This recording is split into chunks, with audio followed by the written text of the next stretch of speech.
Got my golf shoes.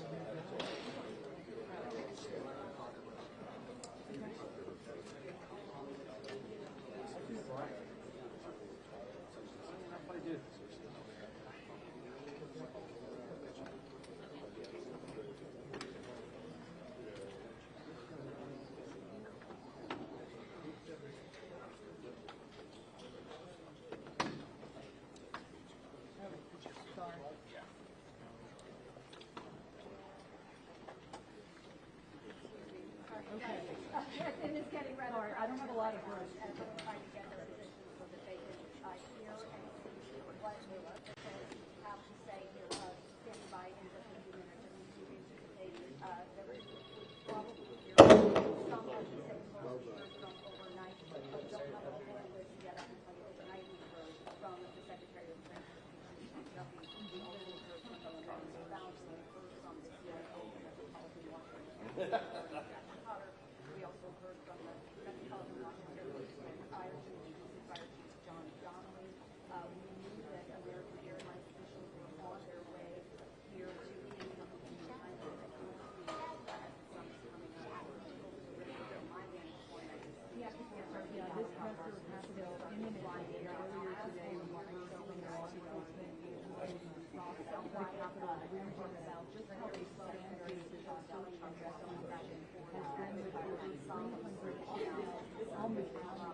Heads up.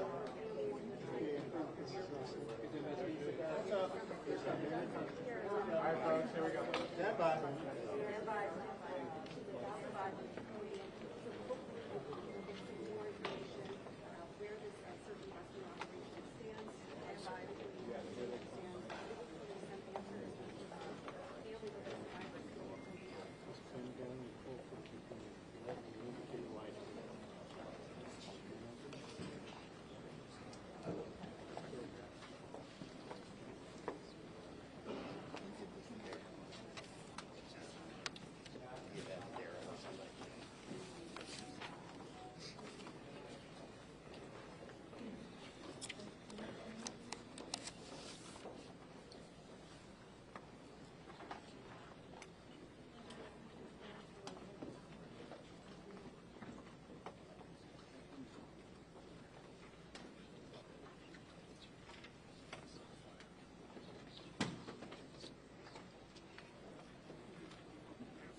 Good morning.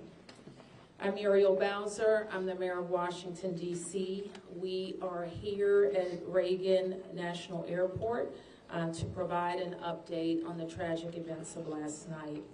I'm joined by U.S. Transportation Secretary Sean Duffy, D.C. Fire and EMS Chief John Donnelly, American Airlines CEO Robert Eisen, the MWA, the Metropolitan Washington Airports Authority CEO Jack Carter, United States Senator Mark Warner, United States Senator Tim Kaine, U.S. Representative Don Beyer, as well as the Chief of the Metropolitan Police Department, Pamela Smith. And we are joined by first responders from across the Metropolitan Washington region. I speak for all of us when I say, and certainly all Washingtonians, how very sad we are for American Airlines, for the United States Department of Defense, and for all Americans for the loss of life that happened with the collision of these aircrafts. We know that includes families from across our region as well as in Kansas and across the country. This morning we all share in a profound sense of grief. I do want to thank the first responders who acted quickly last night, who ran towards danger, went into a very frigid river, and have worked throughout the night. Chief Donnelly reported in last night's briefing that we have a strong mutual aid agreement in our region, and those teams have worked together throughout the night in really tough and heartbreaking conditions. And we should all thank them for their heroic efforts. So we'll have several updates today. I'm first going to turn to the Secretary of Transportation, Sean Duffy, and then you will hear directly from Chief John Donnelly with a situational update. Thank you, Mayor. Again, Sean Duffy here, Secretary of Transportation. We wish we were gathering for different purposes today. I just want to let you know that the Department of Transportation, the FAA, along with the White House, President Trump, local, state, and federal partners, all working together on this incident in unison. I couldn't be prouder of this team that's been assembled, working tirelessly. Mayor, I want to thank you specifically for your work. A few details I'd like to give all of you, and some of you reported this, but last night, if you live in the D.C. area, you would know that this was a clear night last night. The helicopter was in a standard pattern. If you live in the D.C. area, you'll see helicopters up and down the river. This flight pattern is seen oftentimes when you live in D.C. This was a standard flight pattern last night as well. The American Airline flight coming into land was in a standard flight pattern as it was coming into DCA. So this was not unusual with a military aircraft flying the river and aircraft landing at DCA. And again, if you live in the area, you'll see that frequently with those two aircraft working together. As many of you have reported, we have located the two aircrafts. The fuselage of the American Airline plane was inverted. It's been located in 3 different sections. It's in about waist-deep water, so that recovery is going to go on today as that recovery takes place of the fuselage of the aircraft. NTSB is going to start to analyze that aircraft, partner with the FAA with all of the information we have to get the best results possible for the American people. I would just say that safety is our expectation.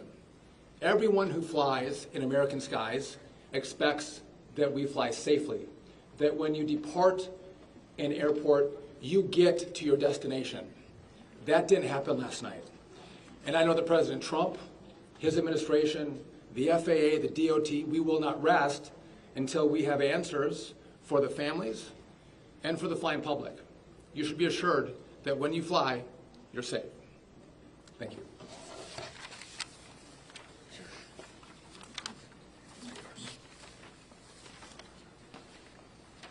Thank you, Secretary. Thank you, Mayor. I'm joined today with Fire Chief Bonnet from the Metropolitan Washington Airports Authority, and I'm John Donnelly, Chief of the District of Columbia Fire and EMS Department. Last night at 8:48, the control tower sounded an alert, which alerts responders to respond to a report of an aircraft crash on or near the airport. That sets off an immediate response from the Airport Authority Fire Department, from the District of Columbia and Metropolitan Harbor Patrol fireboats and other fireboats on the river in order to support that type of operation. Very quickly, this call escalated. It became apparent, the responders realized that they had a plane crash and immediately escalated to a response that ultimately included about 300 people last night. These responders found extremely frigid conditions. They found heavy wind, they found ice on the water, and they operated all night in those conditions.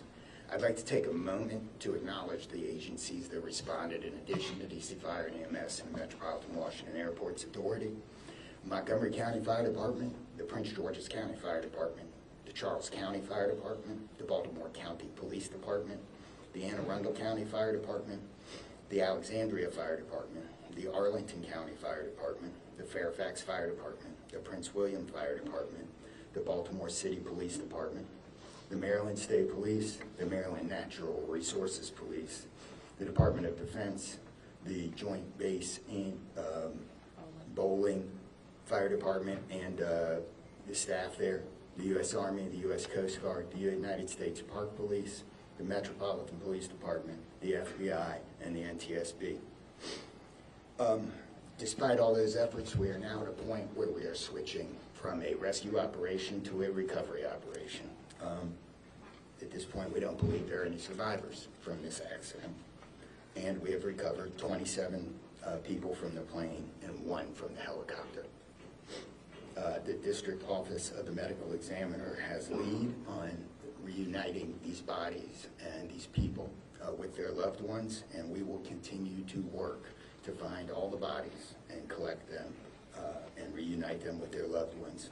We should also acknowledge that the Virginia Medical Examiner and the Army Medical Examiner are involved in this operation and a very important part of getting people identified. So.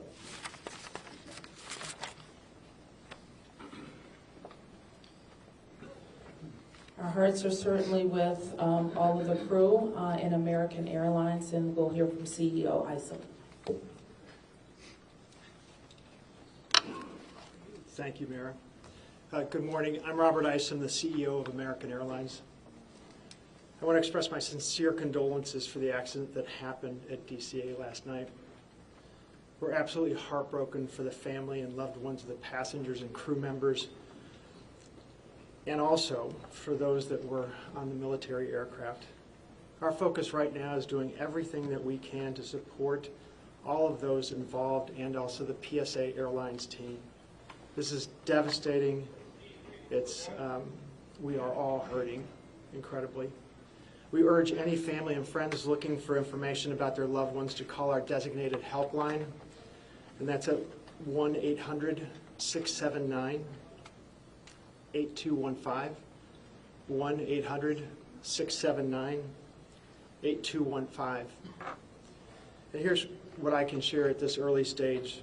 American Eagle Flight 5342, operated by PSA Airlines, traveling from Wichita, Kansas to Reagan National Airport, was involved in an accident just before 9 p.m. local time on final approach into Reagan National. It collided with a military aircraft on an otherwise normal approach. And at this time, we don't know why the military aircraft came into the path of the PSA aircraft. Flight 5342, a CRJ 700, was under the command of 4 crew members. They carried 60 passengers, as you know, for a total of 64 people on board. In addition to local resources already here in DC, American Airlines has activated our care team, and that's a group of specialists that are trained to support these types of responses. These team members are on site or arriving soon. And additionally, we have members of our GO team that are on ground here in D.C., and they're being deployed with resources to do everything that we can to take care of the needs of the families and the loved ones of the passengers and crew members. And that is our sole focus. And we're so grateful for the first responders. They've been working through the night, courageous efforts. And we're actively working with local, state, and federal authorities on emergency response efforts and closely coordinating with PSA Airlines as they cooperate fully with the NTSB on the investigation. I know that there are many questions. At this early stage, I just won't be able to answer many, but we'll provide additional information as it comes. Thank you.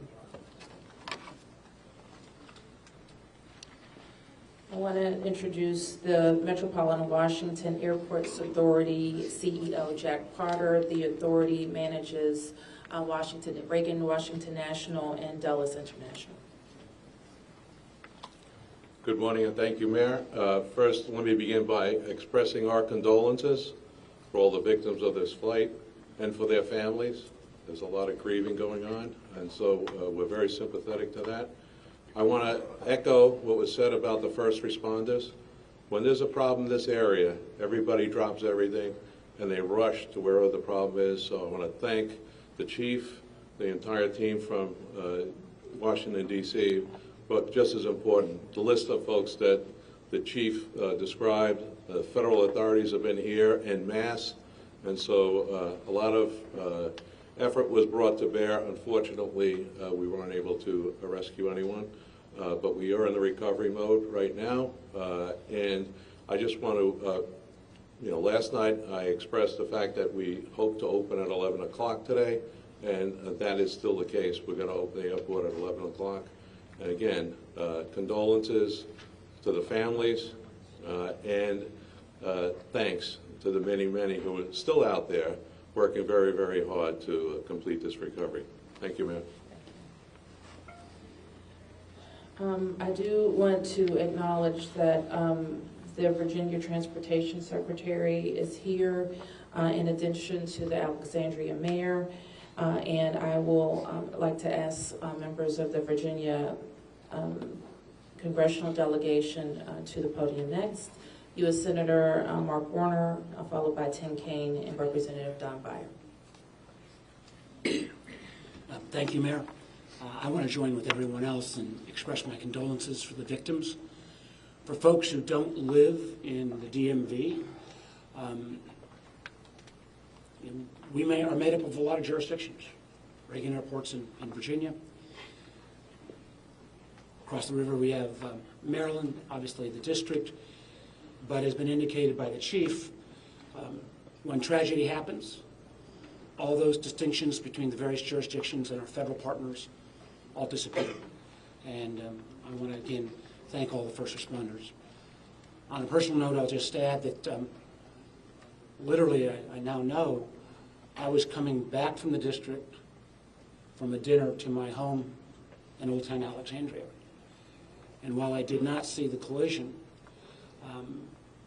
I wondered, I'd never seen this many red lights streaming towards the airport and across the river in Maryland about this time.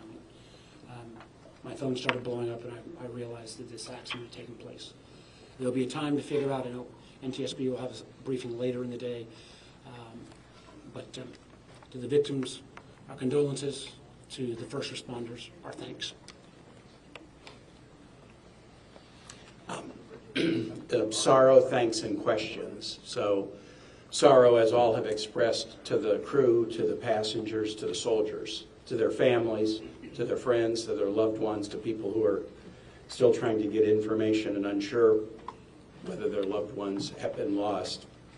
We offer our profound condolences to them and our sorrow for this tragedy. Thanks, I'll echo, Mayor, what you began with. When you see a challenge like this and you see people from so many different agencies, local, state, federal, with different uniforms, different badges, but working in such a coordinated way, even in the midst of a tragedy, it does give you a sense of appreciation and pride in people's willingness to come to the danger and work together. And I started to see that as a local official 30 years ago in Richmond, and definitely have seen it here. And then finally, questions. There are going to be a lot of questions, obviously, a lot of questions. And that's what the NTSB's job is to be an independent investigator of incidents like this. And they are here. We were in dialogue with them earlier today. They've been here since they got the alert, and they will be doing the work and playing lead in answering the many questions that we have. And that's as it should be. It's not a time to speculate. It's a time to investigate and get answers to the questions we need, and I have confidence that will be done. Thank you. Following up on the Senator, I think grief, thanks, and service, with millions and millions of Americans traveling every year, we are all grieving, knowing that it could have been our loved ones, it could have been us. And our hearts go out to all those who have lost folks. In a most partisan place, also, I'm really thankful that Democrats and Republicans, people from all over, have come together to try to make sure that people are served. As a local representative, I want the families to know that our office is available to serve you in any way we possibly can through this time of grief and transition and loss. And then also just note that we're deeply grateful for the people who risked their lives last night on a moment's notice and spent the whole night on the river in the ice and the wind, serving us. And then finally, as Senator Porter noted, after the NTSB investigation, we've got to make sure that at the federal level and with the support of Virginia, Maryland, D.C., we're doing everything we can to make sure this does not happen again.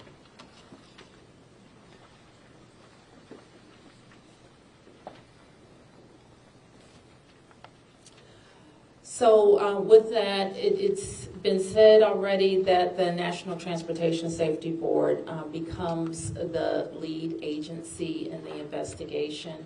Our jurisdiction in D.C., where the crash occurred over the river, concludes as we, in the leadership role of the Unified Command, as we shift to a recovery effort. We expect the National Transportation Safety Board to provide briefings to the press later in the day. So at this point, we can take a few questions. Yes? Can you say without a shadow of a doubt that people are safe to fly? What we can talk about today is what happened here with the collision of these vehicles. We've said what we know, and that the National Transportation Safety Board continues to investigate. I don't know that any of us have been briefed on anything that would suggest any other aircraft are implicated. Yes? You're still missing 30-plus people in the water. What are some of the challenges in recovering them right now? Chief? So the rescue operation, or the recovery operation, goes on. It's a lot of touch and feel in the different parts of the plane or in the helicopter, and the crash area is a little spread out, so we've got some work to do. And I think it's a pretty normal type of situation. I don't think it's extraordinary. How spread out is this debris field? So the wind started blowing last night, so we've had debris travel from the airport down as far as the Wilson Bridge. Mile-wise, how far is that? I couldn't tell you. Okay. Less than a month. This is a question for CEO Carter. You're going to open the airport at 11 o'clock this morning. How are you going to do that? And what impact is that going to have on operations, on passengers, on people's anxiety? How are we going to do this? Well, we're going to open the airport at 11 o'clock. It's safe. We've worked with all the federal agencies, FAA, and it's been determined that we can open that airport safely. The recovery effort that's on our property is on the waterfront. Our primary runway, 119, will be open. It's away from any activity. We're going to have a secure area around that. So all are comfortable that we can get back to operations. Now, each airline will announce or communicate to their passengers what their operations are going to be. Obviously, their networks were disrupted overnight, and so we might have a slow recovery, but the bottom line is we will begin to have aircraft moving in and out of this airport at 11 o'clock. Okay, so 1, 2, 3. Has the flight recorder been recovered, the black box at all? I don't think we can say anything about what's in TSB's purview. You mentioned the airport opens 3 hours from now. There's a lot of helicopter traffic from the military, U.S. Park Police and all that. Will helicopters be flying right through here as well, beyond the recovery efforts? I don't know the answer to that. Jack, do you have anything to add? We don't have anything to add about that. Yes. This is for Secretary Duffy. Can you reassure Americans that the U.S. still has the safest airspace in the world? So the question is, can I guarantee the American flying public that the United States has the most safe and secure airspace in the world? And the answer to that is absolutely, yes, we do. We have early indicators of what happened here, and I will tell you with complete confidence, we have the safest airspace in the world. When it comes to informing these families who've tragically lost their loved ones, what does that look like so far? Have any of them been informed? The flight manifest, is there any details you can provide on that front? Can you add anything? All I can say is that we have published the 1-800 number. We have family assistance centers set up here in DCA. We do in Wichita as well. I'm not at liberty to give the number of families that have been that have used those services, but we are making that use. We have over 100 team members that are either here or on their way that are specially trained to work with family members, handle travel arrangements, hotel arrangements, incidentals, to make sure that we're taking care of people in any way that they can. As you know, as our teams are hurting and suffering, as our passengers and their families need assistance, we're doing everything we can. I don't have any more information on that right now. Mayor, you're next. Chief Donnelly, can I ask you to describe the next phase of the investigation? How confident are you that you'll be able to recover all 67 of these bodies? And can you speak to some of the debris that's also being pulled out of the river? We understand there are some suitcases, some other things that have been pulled out from the river. And I would like to ask anyone here, perhaps the Transportation Secretary or Mr. Eisen, if we know anything about these victims, age ranges, nationalities, anything of that nature. So the next phase of this operation is going to be led by the NTSB. All of us are working together, though, to search the area and to find the victims. I'm confident that we will do that, and that will take us a little bit of time, though. It may involve some more equipment.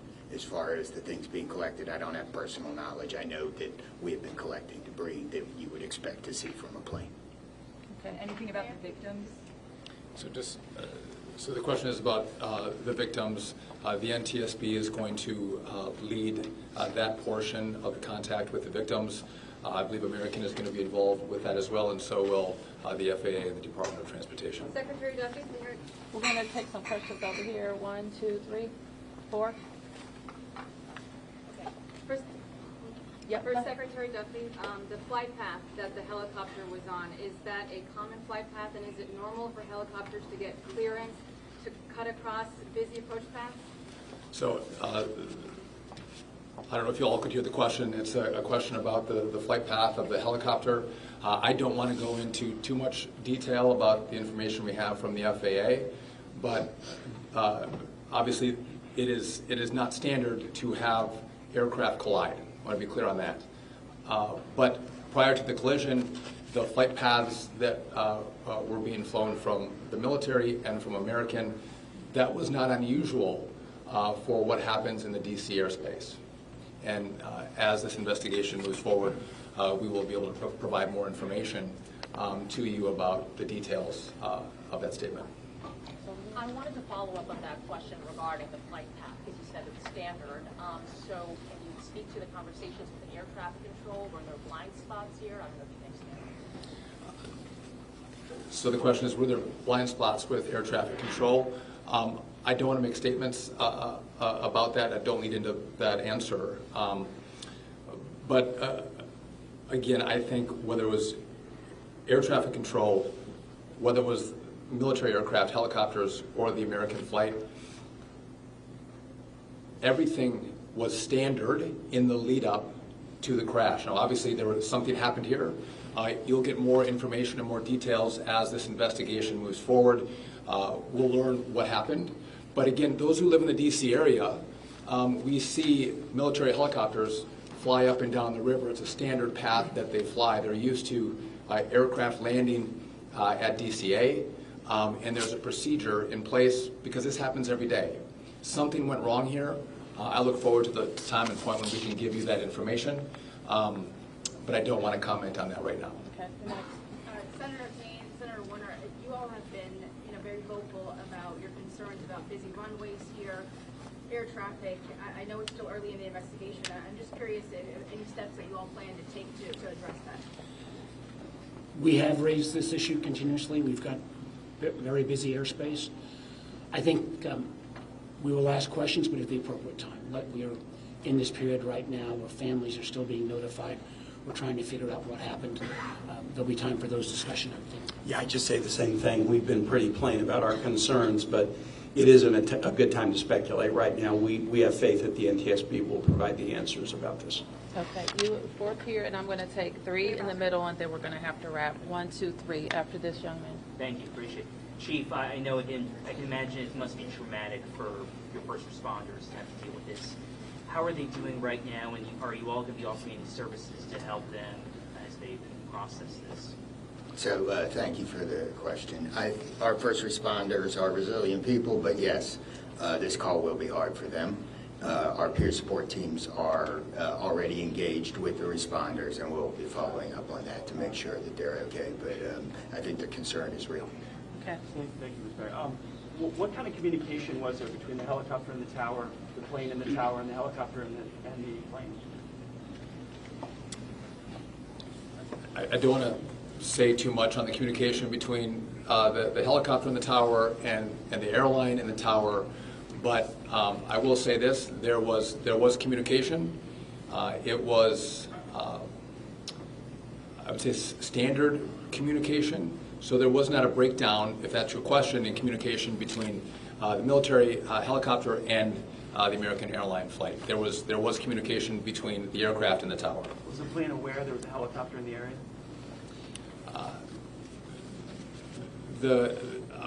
I would say the helicopter was aware that there was a plane in the area.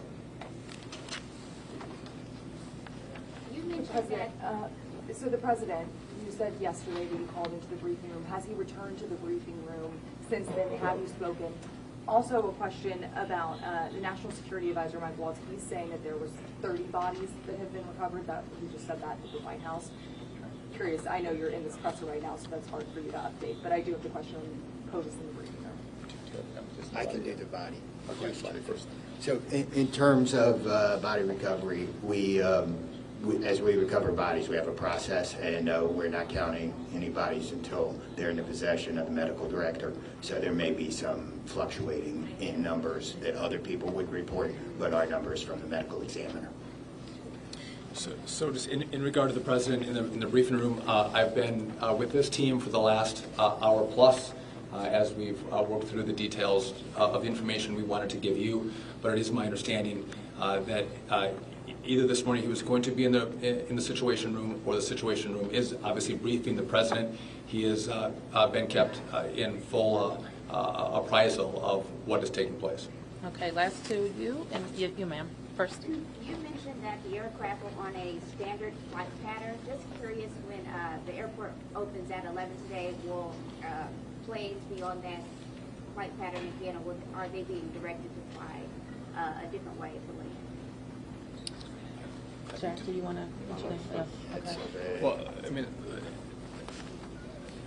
safety is paramount, and I don't have that information quite yet from the FAA, so I don't want to provide an information I don't want to provide an answer or inaccurate information on what routes will be flown out of DCA.